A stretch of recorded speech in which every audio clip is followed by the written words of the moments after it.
Welcome to the Extraordinary Podcast, where we identify God's uncommon work in common life. Recognizing God's work requires intentionality, but articulating it motivates and inspires. Don't forget to subscribe to never miss an episode. In today's episode, I have a conversation with Joyce Doyle about her journey through life as a caregiver and how she gives back to others in different organizations. So let's get into the conversation with Joyce. Joyce, thank you for being on our podcast today. We appreciate you taking the time to share a little bit about your story. Now, as we begin, can you tell us a little bit about your professional journey? Yes. I'm glad to talk about it because it's been my career all my life almost. And that's in the nursing caring profession. And I've worked at several different places, handicap services, assisted living, at home healthcare, and Optime right now. And so I always have had that feeling that I wanted to be a helper and to help people. I had several at-home elderly clients that I've taken care of, and so it's been a really wonderful profession. I've met so many nice people, and through it all, I know God is there with me because I can feel Him all the time. And so I've enjoyed all of my jobs that I've had. Did you start in the nursing profession right out of school? Or? No. If I could, I'd like to tell you a little bit about my upbringing. Yes, please. Okay, so when I was 5 years old, my sister and brother and I went to the farm to live. My mom had been sick and was in the nursing home, couldn't take care of us. So my dad took us there to live, and so I grew up on the farm. And we had a lot of things going on. We had animals, we milked cows, we had chickens, we had a huge garden. And all of that was initiated from my aunt, who was a very caring Christian person. She was very, very nice and helpful to everybody. I remember one time a man came down the road and didn't have any food or clothing, and she let him stay at our house. And so we went to the little Methodist church there, and that was where I was saved. When I was 16, a pastor that was having, there was about 5 of us from high school. So I was 16 at the time, and I got saved there at the little church.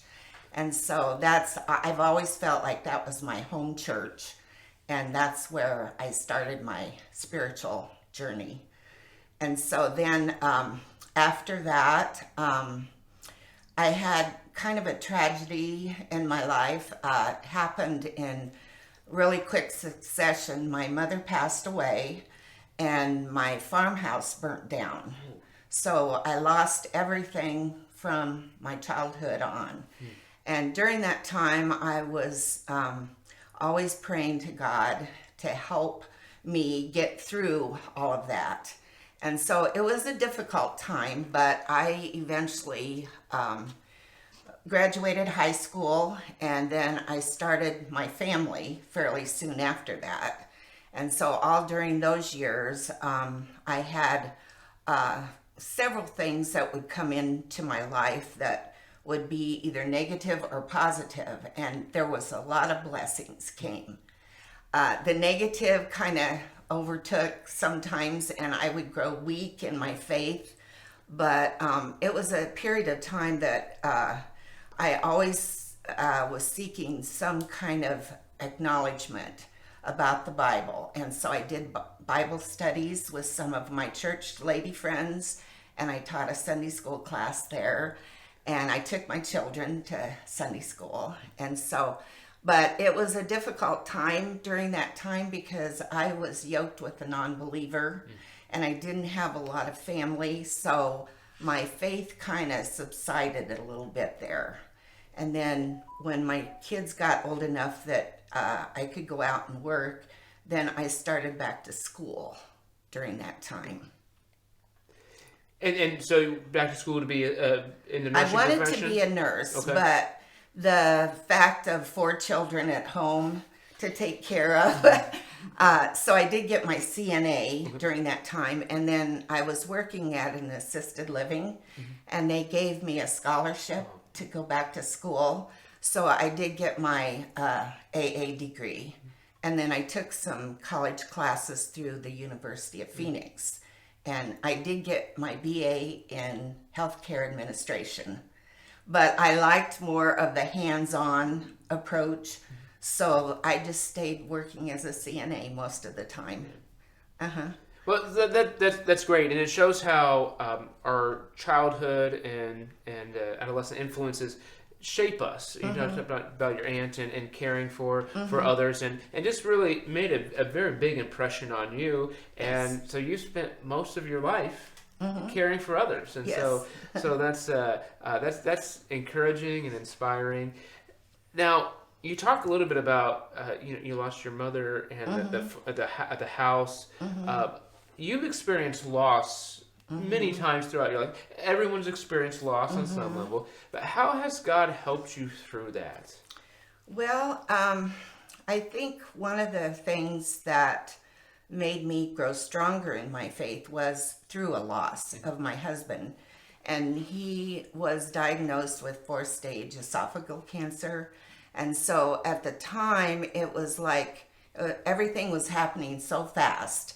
And I had people praying for me, and I was praying, and we were praying. He was almost ready to retire. And so this was a very dark time in my life. And it was very hard, but through it all, I felt God's presence.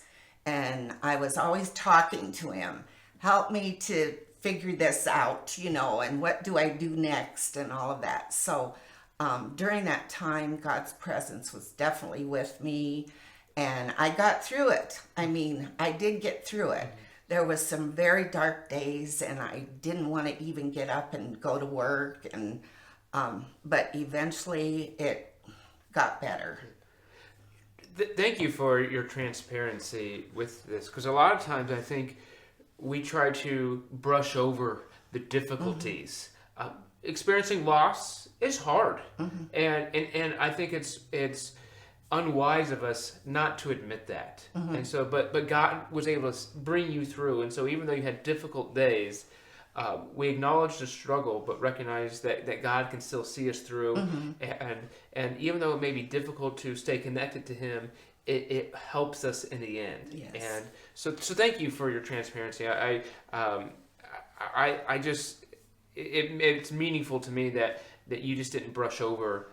Oh, it was hard, but God saw me through. So I just want to pause and say thank you for that. And so how long did your husband, from his diagnosis to his passing? Well, it was actually a very short period of time. He noticed that there was some changes going on, and he was one of these guys that don't like to go to the doctor. And so he had a sister that was a nurse, and she kept enthusing him to go and have things checked out. And so when he went to the doctor originally, they didn't diagnose him right away. But I think when we went to Iowa City then, to the bigger hospital, then the oncology doctor came in and told him the results. And that was a very quick, because I think it was like 2 months maybe. And he did chemotherapy at home. The nurse taught me how to do it, and that was kind of a blessing to me that I was able to take care of him at home, because he didn't want to go anywhere else. So it was about 2 months from diagnosis to the end. So it was very fast. Yeah, that's hard. That's a very quick, especially you said he was getting ready to retire. Right. So yeah, I'm sure that was difficult for you and the whole family to process. But again, we speak to the difficulty, but that God sees us through, and that God can help us through those circumstances. But again, you've mentioned about your caregiving and about your influences with that and your passion for that. There's an organization that you're a part of that I'm going to give you opportunity to speak about. It's called Birthright. Can you speak what that organization is and why it's meaningful to you? Okay.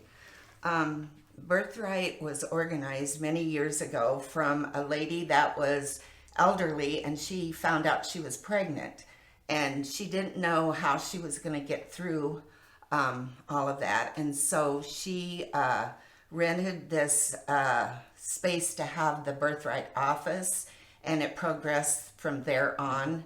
And then we have Birthright all over the country. There's offices in about 7 different states in Iowa.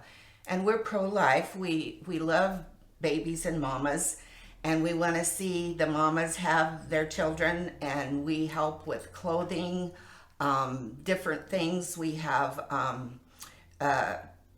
an organization that they can go to, like for when they need to get services like food. We have local donations, and the reason I really got enthused about Birthright was because when I was having my 2 sons that were like about a year apart, I went there for a pregnancy test. We also do those too, free pregnancy tests.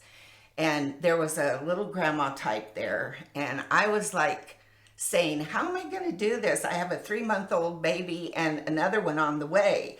And she was so sweet and kind, and I kept talking to her through my whole pregnancy, and I would go down and visit. And so I always thought if I ever had some free time, I would like to volunteer there. So that's how I became involved there.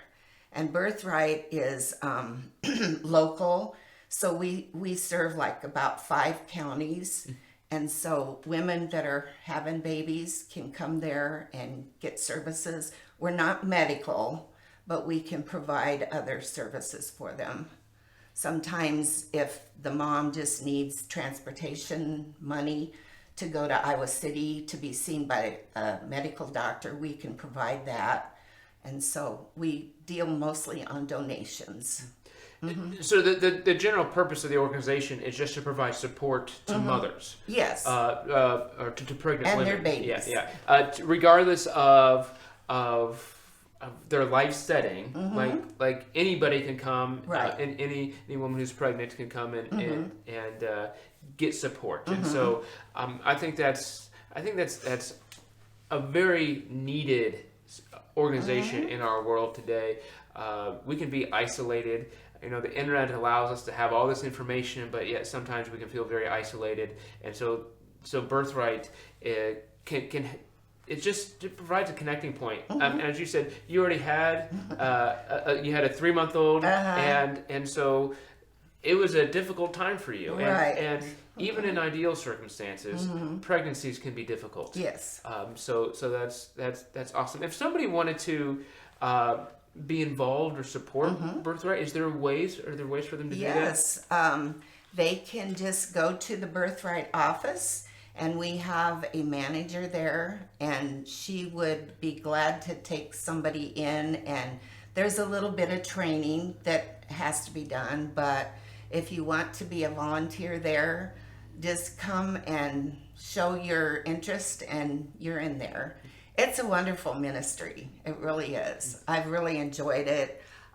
Sometimes the ladies bring their babies back after they're born, and so, yeah. And so if somebody's volunteering, what are different ways they can volunteer? Well, we have office hours that people can come and do pregnancy tests or get clothing or needed items.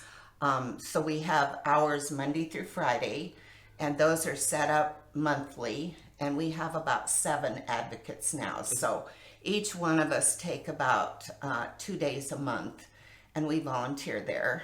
And you can come during any of the office hours that we're open. You can come there and get services. And people can, obviously, you said it's donations, so people give online? Yes, they can. All right, we can link to the Birthright website in the show notes here, and or they can stop by. Do you accept like clothing donations? We do. Okay. Yes, a lot of mothers that have a newborn and they grow out of the clothes right away, then they can bring them there. And then we have some teenage schoolgirls that come and sort through everything. And we have the whole upstairs full of clothing and diapers. We give diapers away, you know. And so, yeah, you can just come there and we'll help you all we can. So, so for clothing, what size do you stop receiving? We donations? usually go up to about 18 months, Okay. maybe. Yeah, and yeah, so that's usually the diapers will go up to about size 4 or 5. Okay. Yeah, and then the moms just come in and tell us what they need, and we take them upstairs and they pick out what they need. Well, that's great. In our world today, everything is so polarized that I think when we break things down to the local level of connecting with real people, then we can make a difference. And so, thank you for the difference you're making with Birthright and how you're investing in others. And it's inspiring. I'm sure it's inspiring to Birthright to know that there are people like you that you were impacted by Birthright and you want to impact others in the same way. So thank you for your service and how you're impacting others. Sure. Now there's anything else with Birthright that you would like to share? Well, they have a yearly convention, and that's all the birthrights all across the country that come. And so I was able to go to that in 2017, and that was fun to meet all the other volunteers and the directors. And the lady that initiated Birthright to begin with, her daughter is now our main director of all of the Birthright. Yeah, well, that's so cool. That was fun. Yeah. Now, another thing is you have established a relationship with a gentleman named IBK. Can you explain that? Okay, I will try. We all know a little bit about social media called Facebook. And it was about 8 years ago, actually, that this picture came up on my Facebook page. I don't know if they do that anymore or not, but it just was a picture and it said, would you be interested in talking to someone from Africa? And I've always had a challenge within myself, right? Diversity and interested in other cultures and that. Well, I didn't answer right away. I was busy and it kept showing up on my page. And so I said, okay. So we started talking online and just about every week or so, and then it became more often.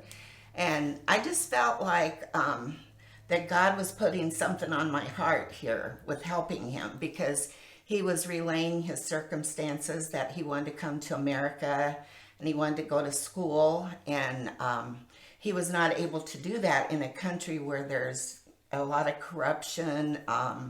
You have a job but you don't get paid, and so this probably went on a couple of years. And so I, on my own, just because, you know, there's people that say scamming is taking place and you're real cautious about all that. So I decided I had to find out for myself whether this was really real. And so I was able to go there, and I met him and his family, a lot of his friends. We went all kinds of places there. I was very interested in the cultural changes, and so it all worked out. But when I came back home from there, then he proceeded to get his visa and his immigration, which took 3 years. That took 3 years.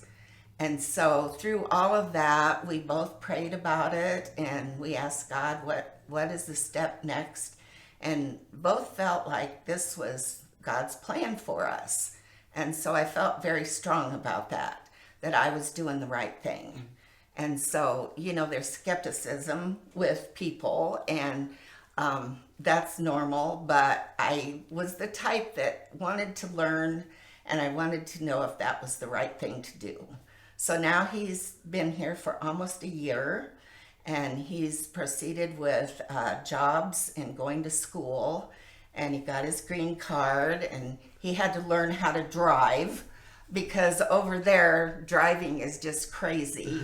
I had to be a driver's ed teacher, which I don't think I had a lot of patience, but it was kind of like teaching a teenager to drive.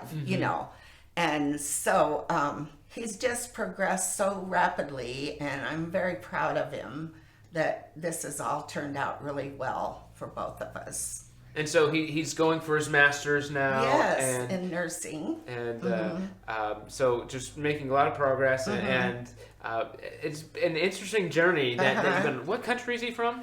Nigeria. Yeah.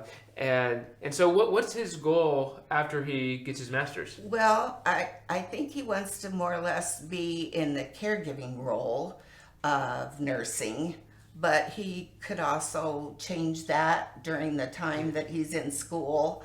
But that's the program that he's into right now. Does he want to stay in the States? Yes. Okay. Oh, yes, definitely. Yeah. Well, that's so interesting. I remember the first Sunday he came, and I had not talked to you about this, so I was totally taken off guard. And but it's such a neat story, and I'm sure it's been 5 years in the making or something like that. About 7 or 8. Yeah, geez. Yeah. So it's not a whim that you went off of here, but.